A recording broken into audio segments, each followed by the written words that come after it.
Israel is turning to an unlikely source for help in defeating Hamas in Gaza as Iranian nuclear talks continue, and Israel strikes Hezbollah UAV production and storage facilities in Lebanon. CBN Middle East correspondent Julie Stahl has that story. Israel has been arming a family clan, sometimes called a militia, in Gaza in order to strengthen opposition to Hamas. Israeli opposition leader Avigdor Lieberman leaked that information to Israeli media, and Prime Minister Benjamin Netanyahu did not deny the report. On the advice of security officials, we activated clans in Gaza that oppose Hamas. What's wrong with this? This is only good and saves the lives of IDF soldiers. The publication of this only benefits Hamas, but Lieberman doesn't care. The group, led by Yasser Abu Shabab, has been documented operating in an area near the Kerem Shalom border crossing that is under Israeli military control and where aid trucks enter Gaza. It has about 300 members, which Hamas sees as a thorn in its flesh. That report comes as the Gaza Humanitarian Foundation has closed all of its aid distribution sites in Gaza for now, saying they will be reopened later. The sites were closed after shootings near the aid locations earlier this week. Meanwhile, Israel has assured the U.S. it will not strike Iran's nuclear facilities unless President Trump makes it clear that negotiations with Iran have failed, according to Axios. But in another sign that Iran is building up its military program, the Wall Street Journal reports Iran has ordered material from China for hundreds of ballistic missiles. President Trump says he cautioned Netanyahu not to launch an attack on Iran while talks are ongoing. But Trump also said his stand could change with a phone call if talks with Iran aren't making progress. In another show of U.S. support for Israel, Secretary of State Marco Rubio announced sanctions against 4 judges on the International Criminal Court, saying they are directly involved in The Hague's efforts to prosecute Israeli and U.S. nationals for alleged war crimes in Gaza. The decision follows Hungary's earlier move to withdraw from the ICC rather than arrest Netanyahu when he came to visit.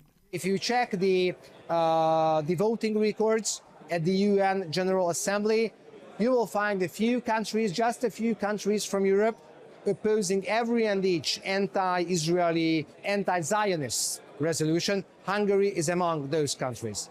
And in Lebanon, Israel warned Lebanese civilians to leave specific areas before it struck Hezbollah drone production sites and storage facilities in Beirut and southern Lebanon used by the Hezbollah aerial unit. The IDF says Hezbollah has launched more than 1,000 explosive and reconnaissance UAVs at Israel since the beginning of the war. The IDF says Hezbollah is working to produce thousands of drones under the direction and funding of Iranian terrorists as part of Iran's efforts to harm the state of Israel. Julie Stahl, CBN News, Jerusalem.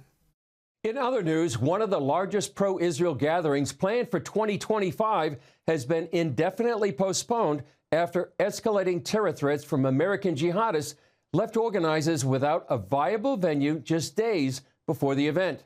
The Israel Summit, expected to draw more than 1,000 attendees from across the U.S. and via live stream, had to be canceled because of death threats.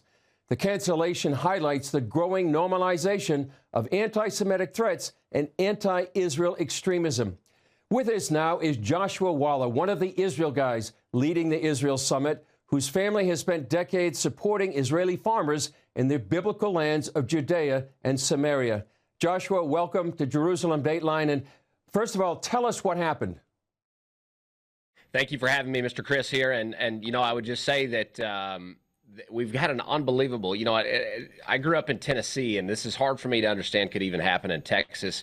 You know, these are conservative states, these are farming communities, and how could such a, you know, a terrible thing happen that these American jihadi groups could come in and cancel a pro-Israel event. You know, this is Christians and Jews gathering to support Israel. Israel's, you know, facing over 600 days of war, and we're rallying support for Israel, and it's shut down by literally the very same people that Israel is at war with, and it's in America. It's a really shocking moment to be understood, the reality of where we are in America right now. Yeah, tell us what does this say about the U.S. right now, Josh? Well, I believe that an event like this, for pro-Israel people, this is a wake-up call. And I think that we were a bit asleep at the wheel. I have to say for myself, we experienced some pushback last year at the same. We had an event, the Israel Summit in Nashville. We also got pushback, but we thank God we had good friends that came together. Dave Ramsey, we were able to host the event at his location. The reality that faces us is so severe. It's the threat is so high. I could go into more details about the incredible threat levels that we face, but I'm telling you guys, the FBI, the Texas Rangers, SWAT, all these people were involved. Helicopters were flying over the event before it was canceled. I mean, we're talking about some of the highest levels of threat. I mean, we saw the shooting that happened in D.C. We saw the 15 injured in Boulder. Guys, this is a reality that's facing America, and it's really shutting down freedom, not only of speech, but freedom of expressing. What was America founded for? We were founded as a place to worship God and freedom, and this is in jeopardy right now in America. Yeah, we got about a minute left. Josh, tell us, how can people be praying? How can people be reacting to what's going on right now? Well, I think the biggest prayer is for America. It's not necessarily for us. America is at a crossroads. We've seen, history tells us very clearly.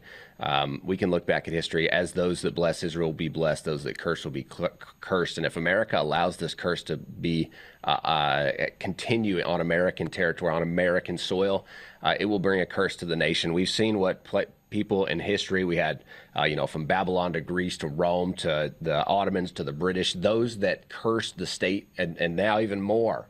The state of Israel is here. The sovereign state of Israel is here. And if we're bringing a curse and we're not blessing those people, God help us. And we know what history looks like for those nations that don't bless and stand with and support the nation of Israel. So the real prayer right now is for America. Yeah, and tell us finally, Josh, tell us, where can people find out about the Israel Guys, and what are your plans after the cancellation? We're certainly not backing down. You can find us anywhere. It's just the Israel Guys, YouTube, any social media. We're not backing down. We're in this for the long haul. We want to hold the world, Christian Zionism. We stand as a mandate to stand with the people of Israel, and we're not backing down on that. And we're going to see support for Israel rise in the coming days. Yeah. Joshua Wella from the Israel Guys, thanks for joining us. Thanks for having me.